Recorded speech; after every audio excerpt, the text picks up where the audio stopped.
Praise the lord. ఈరోజు జనవరి 23వ తేదీ 2025 సంవత్సరం గురువారం.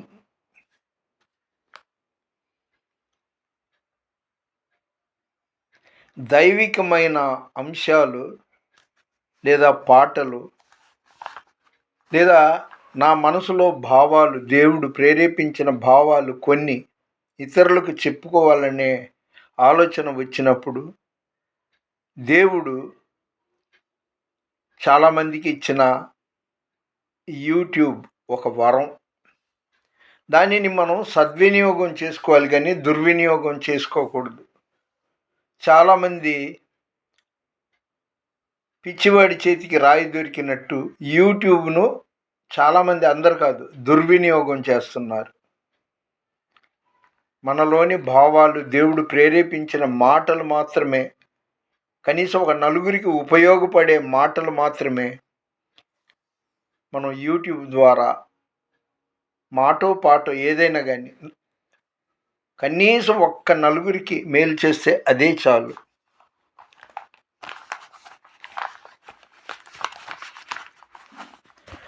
నమ్మి నమ్మి మనుషులను నీవు నమ్మి నమ్మి పలుమార్లు మోసపోయావు. ఇలా ఎంతకాలము నీవు సాగిపోదు. ఇలా ఎంతకాలము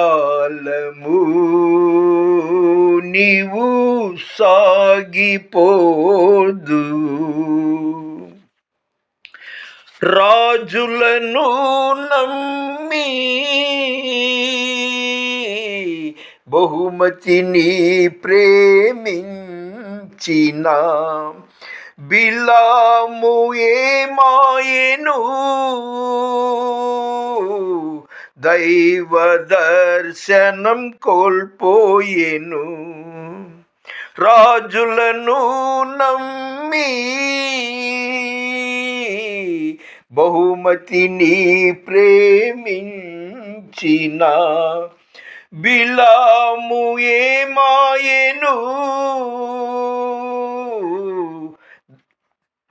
దైవ దర్శనం కోల్పోయేను. నా యేసయ్యను నమ్మిన ఎడల ఉన్నత బహుమానము నీకు నిశ్చయమే. దేవుని యందు ప్రియమైన వారలారా, ఇది నా జ్ఞానంతో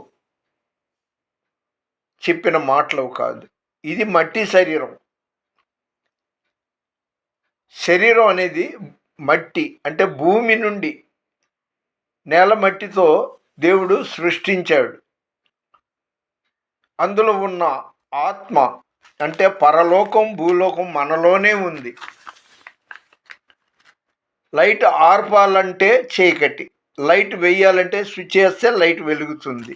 అది మన చేతిలో ఉంది. అలాగే దేవుడు మనకిచ్చిన అవకాశాలని సద్వినియోగం చేసుకోవటానికి పరిశుద్ధ గ్రంథమైన బైబిల్ను చదవాలి. బోధకుల ద్వారా మాట్లాడే ఉపదేశాలని ఆలకించాలి, ఆచరించాలి. ఆలోచించండి.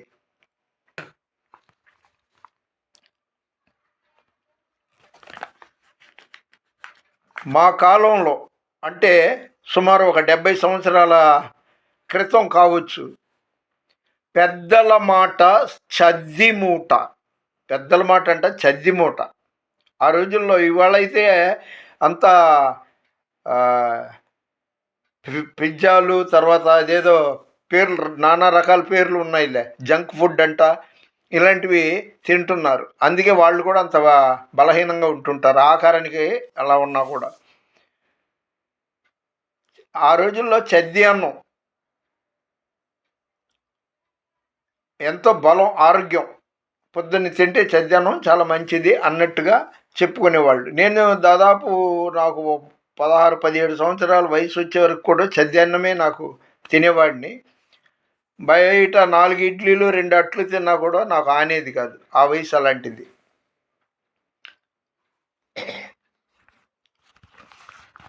దేవుడు మనకి అన్ని రకాలుగా అవకాశం ఇచ్చినప్పుడు అది అర్థం చేసుకోవటానికి ఆలోచించాలి. ఇదేదో సోది అన్నట్టుగా మనం కొట్టిపారేయకూడదు. ఎందుకంటే దేవుడు భూత, భవిష్యత్, వర్తమాన కాలాలు ఆయన స్వాధీనంలో ఉంది. ఒక 150 ఏళ్ల క్రితం మా పూర్వీకులు ఎవరు, ఎక్కడ, ఏంటి అనేది ఆయనకి తెలుసు. ఇప్పటి స్థితిగతులు, నా పరిస్థితి ఆయనకి తెలుసు. ఇంకొక 5-6 ఏళ్ళు లేదా ఓ 10 ఏళ్ల లోపుగా నేను చనిపోయాను అనుకోండి, అది ఎన్నో తారీఖు చనిపోతా, ఎప్పుడు చనిపోతా, ఎలా చనిపోతా ఆయనకి తెలుసు. దేవుడి యందు భయం, భక్తి ఉంటే చాలా మంచిదండి. ఈరోజు ఎవరికైనా ఏదైనా మాట్లాడామనుకో, చెప్పామనుకోండి, నాకు అన్నీ తెలుసు అన్నట్టుగా మాట్లాడతారు. మాట అసలు పూర్తిగా వినరు. విషయం చెప్తుండగానే పూర్తిగా వినకుండానే ఎదురొస్తారు. సామెతల గ్రంథంలో కూడా ఆ మాట ఉంది. యెహోవా యందు, ఇక్కడ మళ్ళీ గుర్తు చేస్తున్నా, యెహోవాయే అంటే తండ్రి అయిన దేవుడే యేసుక్రీస్తు. యేసుక్రీస్తు ప్రభువే పరిశుద్ధాత్ముడు. ఆయనే ఏక దేవుడు. కొంతమంది అతి తెలివి గలవాళ్ళు ఏమంటారంటే, మరి యేసు ప్రభువుని సిలువ వేసినప్పుడు, ఆయన సిలువ మరణం పొందిన తర్వాత 3 రోజులు ఆయన చనిపోయాడు కదా, అప్పుడు ఈ సృష్టిని నడిపింది ఎవరు అనేవాళ్ళు కూడా ఉన్నారు. యేసు ప్రభు శరీరాకారంతో భూమి మీదకి వచ్చాడే కానీ ఆ శరీరం చచ్చిపోద్దనేసి చూపించడానికి వచ్చాడు. కానీ సమాధిని జయించిన పునరుత్థానుడు యేసుక్రీస్తు ప్రభు. ఈ దేవాలయమును పడగొట్టండి, 40 ఏళ్ళలో ఎంత అవుతుంది ఆ దేవాలయం కట్టడానికి. ఇది బైబిల్లో మాట. పడగొట్టండి, నేను 3 రోజుల్లో దాన్ని లేపుతాను అన్నాడు. అది అర్థం చేసుకునే వాళ్ళకి, ఆత్మీయ అనుభవం ఉన్న వాళ్ళకే అర్థం అవుతుంది. నీ దేహము దేవుని ఆలయమై ఉన్నదని నీ వెరుగవా? అలాగే యేసు ప్రభుని పడగొట్టండి, ఆ శరీరాన్ని పడగొట్టండి, 3 రోజుల్లో లేపుతానన్నాడు. ఆ 3 రోజులు ఆయన లేడు, లోకాన్ని ఎలాగా కంట్రోల్ చేస్తారు అనుకునే వాళ్ళకి ఆయనే యెహోవా, ఆయనే పరిశుద్ధాత్ముడు. ఆ విధంగా దేవుడు నిన్న, నేడు, నిరంతరము ఒక్కటే రీతిగా ఉన్నాడు. ఆది అంతము ఆయనై ఉన్నాడు. అల్ఫా ఓమెగా యేసు ప్రభువే అయి ఉన్నాడు. ఎక్కువ మాట్లాడను, 2 ముక్కలు చెప్తాను. మత్తయి 18:20 వచనంలో, ఎక్కడ 2-3 నా నామంలో కూడి ఉంటారో అక్కడ వారి మధ్యలో నేను ఉంటానన్నాడు కదా. ఆయన మాట నమ్మాలి. ఆయన అబద్ధం చెప్పటానికి మానవుడు కాదు, దేవుడై ఉన్నాడు. కాబట్టి మరొక్కసారి ఈ మాట సామెతలు 28వ అధ్యాయం 25వ వచనంలో, యెహోవా నామమునందు నమ్మకం ఉంచిన వాడు వర్ధిల్లుతాడు, ఇంప్రూవ్ అవుతాడు. వర్ధిల్లటం అంటే అడ్డదిడ్డంగా వడ్డీ వ్యాపారాలు చేసి దొడ్డిదారిని డబ్బులు సంపాదించి పైకి రావడం కాదండి. వర్ధిల్లుతాడు. ఆయన ఎలా వర్ధిల్లు చేస్తాడో మనందరికీ తెలుసు. అబ్రాహాముని వర్ధిల్లు చేసిన దేవుడే, యోబు పోగొట్టుకున్న దానికి 2 ఇచ్చిన దేవుడే వర్ధిల్లు చేస్తాడు. అదేవిధంగా చాలామంది నువ్వు చెప్పేదేంటి అన్నట్టుగా మాట్లాడతారు. తన మనస్సును నమ్ముకొనువాడు బుద్ధిహీనుడు. ఇగో మీలాంటి మాటలు మేము ఎన్నో చూసాం, ఎన్నో విన్నాం. కానీ నా మనసు ఏం చెప్తే అదే కరెక్ట్, దేవుడు వచ్చి చెప్పినా కూడా నేను విన్నా అనే మూర్ఖులు ఎంతోమంది ఉన్నారు.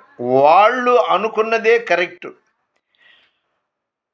పెద్దవాళ్ళు అనుభవంలో పసిపిల్లోడుగా ఉండి, యవ్వనుడిగా ఉండి, నడివయసుగా ఉండి వృద్ధుడైపోయాడు.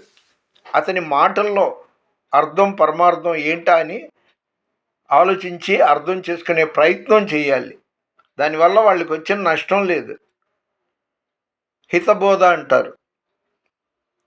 ఒక రోగికి కషాయం తాపిచ్చేది దేనికండి? అనారోగ్యంతో ఉన్న వాళ్ళకి కషాయం అంటే ఇప్పుడు వాళ్ళు చాలా తక్కువ మంది వాడతారు. కషాయం అనేది తాగిస్తే వాడికి ఆరోగ్యం కలుగుద్ది అనేసి రోగికి, అనారోగ్యంగా ఉన్నవాడికి కషాయం తాపిస్తారు. నా మంచి కోరి ఈ కషాయం తాగిస్తున్నారు ఈ జ్వరం, ఈ బాధలో తప్పుకోవటానికి అన్నట్టుగా అవతల మనిషి అర్థం చేసుకోవాలి, ఆలోచించాలి. అందుకే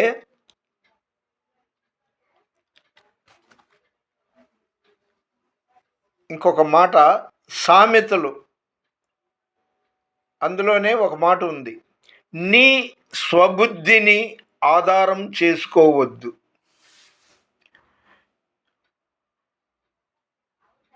నువ్వు ఒక నిరక్షరాస్యుడివైనా, ఉన్నత చదువులు చదివిన వాడివైనా, ధనవంతుడైనా బలవంతుడైనా సరే నీ స్వబుద్ధి ఆధారం చేసుకోవద్దు.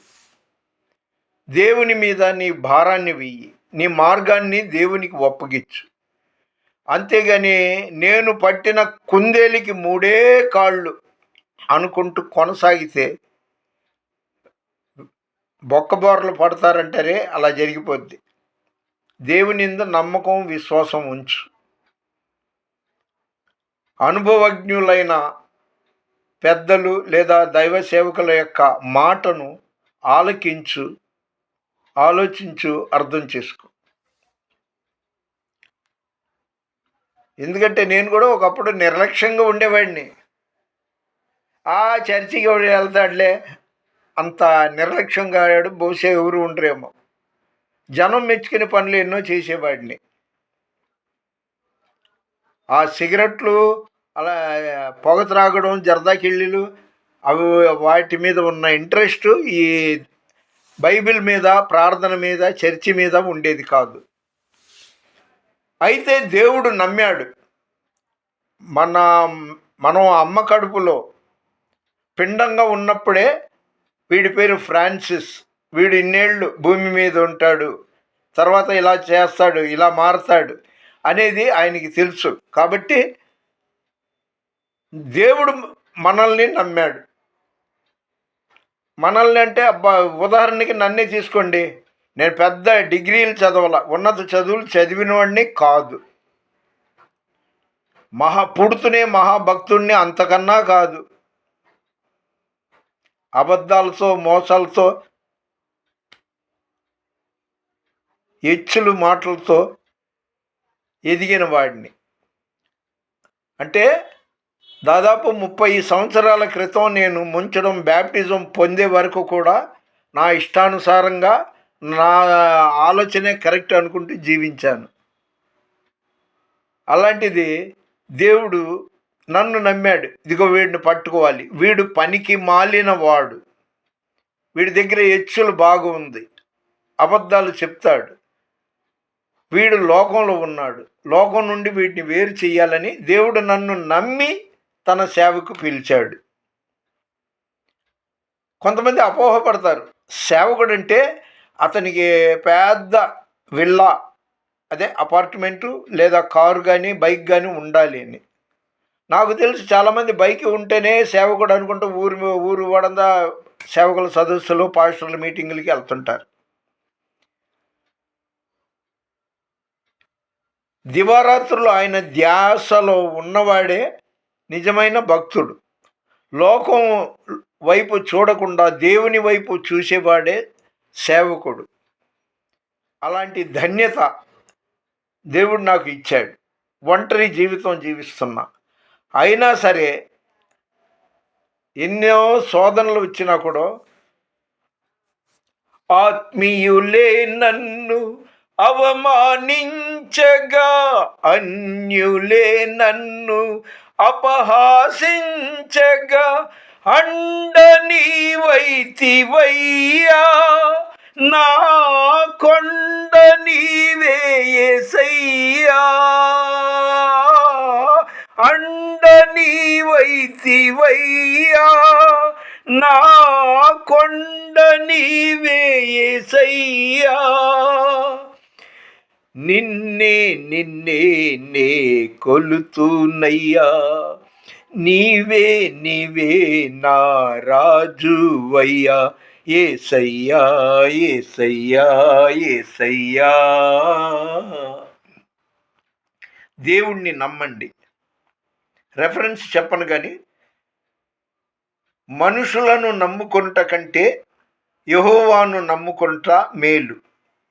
రాజులను ఆశ్రయించుట కంటే యెహోవాను ఆశ్రయించుట మేలు అని.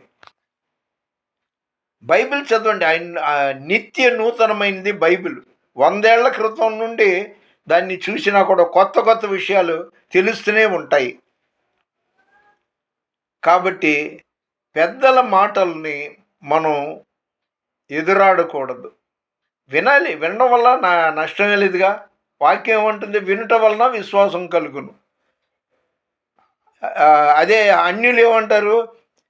ఏ పుట్టలో ఏ పాము ఉందో అనేసి. బైబిల్లో అలాంటి మాటలు అనకూడదు, క్రైస్తవులు అంటారు. కానీ అందుకని వినాలి, విధిగా వినాలి. అది సమంజసం, మంచిది అనుకుంటే ఆచరిస్తూ ముందుకు సాగాలి.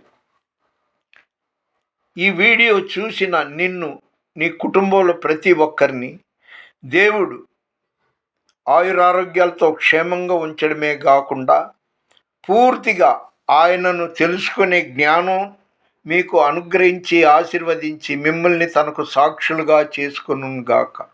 మన వినికిడిలో దేవుడు ఈ కొన్ని మాటలను దీవించునుగాక.